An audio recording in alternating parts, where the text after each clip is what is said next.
Hi, welcome to Spec Hunter. If you're searching for a camera that is small, has a fixed lens, and gives you full frame quality, you are not alone. I've always been a fan of the original RX1. It was compact, sharp, and one of the best cameras for street photography. That camera became a little legend thanks to its leaf shutter design. It felt unique, and I loved using it. But I don't have it anymore. I let it go, and I replaced it with something that suits me better. Something that in many ways feels even more capable than the RX1R Mark III. Like many of you, I honestly thought Sony would never update the RX1 line. It seemed like the A7C and other small full-frame bodies had already taken its place. I assumed Sony had moved on. That's why I was surprised when Sony announced the RX1R Mark III. At first, I even thought it was an April Fool's joke. But no, it was real. And of course, the price caused plenty of discussion. In many ways, this new camera is exactly what I expected. That includes the high price tag too. But the release got me thinking. I looked over at my A7C II and even the slightly stronger A7CR. Then I realized that I already own my own version of the RX1R Mark III.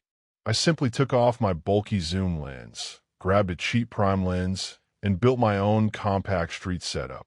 In a way, I recreated the RX1R Mark III experience with a 40mm twist. So why 40mm instead of the usual 35mm? The RX1R Mark III comes with a 35mm lens and the option to crop. But I was inspired by cameras like the Leica Q3 and the Ricoh GR3X. Both of those offer a 40mm view, and I found that focal length very natural for street photography. So I decided to build mine that way. When choosing a lens, I skipped the classic 50mm. Instead, I went for what I call the Naughty 40. It's lighter, shorter, and fits perfectly on the A7C II. I had already tested this lens in Manchester, and the photos I took with it impressed me. Later, I compared it with Sony's 40mm G2.5, which I also owned. The Sony was excellent, but the Viltrox lens delivered almost the same quality for a fraction of the price. In terms of value, the Viltrox wins easily. Of course, it's not the Zeiss 35mm f2 from the original RX1. That lens was something special, and very few lenses can match it. The Viltrox also doesn't have the premium feel of the Sony G version. But the point is simple. When you combine this lightweight lens with the A7C body, you get a compact full-frame setup that feels close to the RX1 experience at a far better price. Now, before moving forward, if you enjoy street photography, don't forget to subscribe. It's always great to have more people join in to learn and share. But let's be honest. When you compare the RX1R Mark III with other options, the value is questionable. For the same money, you could buy two Leica Q cameras, or maybe a Leica Q and a Fuji X100VI. That sounds like a much better deal than locking yourself into just one Sony camera. Another weakness is the electronic viewfinder. Sony decided to stick with the same old 2.3 million EVF. This is the same low-resolution, low-magnification viewfinder you find on cheaper cameras like the A7C or the A6700. For a camera that costs around $5,000, that's hard to accept. Ergonomically, it feels like poor value. Sony also removed the tilting screen that was on the RX1R Mark II.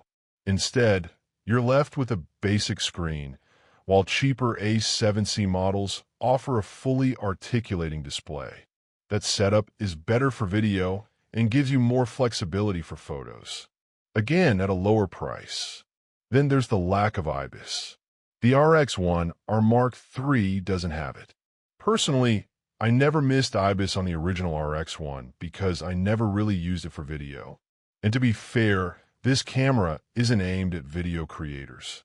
It does include electronic stabilization, similar to the A7C II, but that's not the same as real IBIS. If you want a camera for video work, this probably isn't the one to look at. Even for stills, when shooting slow shutter street photography, IBIS isn't essential. I shot plenty of images with the original RX1 from 2012, and as long as you keep your hand steady, it works fine. If you like the colors of my shots, I use my own preset packs. Kodak Film Stop, Fujifilm Film Stop are my natural film presets. I use them in every image across my portfolio and videos. If you grab the bundle, you can get all three together, and I'll leave a discount code for you in the description. Now, the chew. Estion many people ask me is, why did I sell my RX1 in the first place? The answer is simple. As much as I loved it, when I had to choose a camera, I usually picked up the A7C II instead. The RX1 was small, but not small enough to beat the versatility of the A7C. The difference in size just wasn't enough for me to sacrifice features. There were times when the RX1 felt perfect, though, like when I was in an airport. In that kind of setting, pulling out a larger mirrorless camera felt uncomfortable. It looked too serious. But with the RX1, it felt like I was just using a little point and shoot. It blended in, and that gave me confidence to take photos without drawing attention. That is where cameras like the RX1, Ricoh GR, or Fuji X100 shine. They're not for planned photo shoots.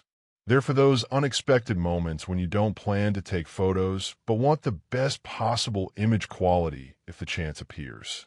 They're small, they're quiet, and they don't get in the way. The problem is the price. $5,000 is a huge ask for a compact camera, no matter how good the sensor is. And that's why I can't fully recommend it. There are so many other choices. The Ricoh GR, Micro 4/3 compacts, or even older Fuji X100 models. Yes, they're still overpriced, but they give you almost the same experience at a fraction of the cost. So who will actually buy the RX1 or Mark III? The first buyers will be YouTubers who want to make videos about it, and collectors who don't care about value. The rest of us will wait until the hype dies down, and then maybe pick it up used for a much better price. That is, if demand doesn't keep prices high. At the end of the day, I respect the RX1 or Mark III. It's a special camera, but not one I buy new. The value just doesn't make sense right now.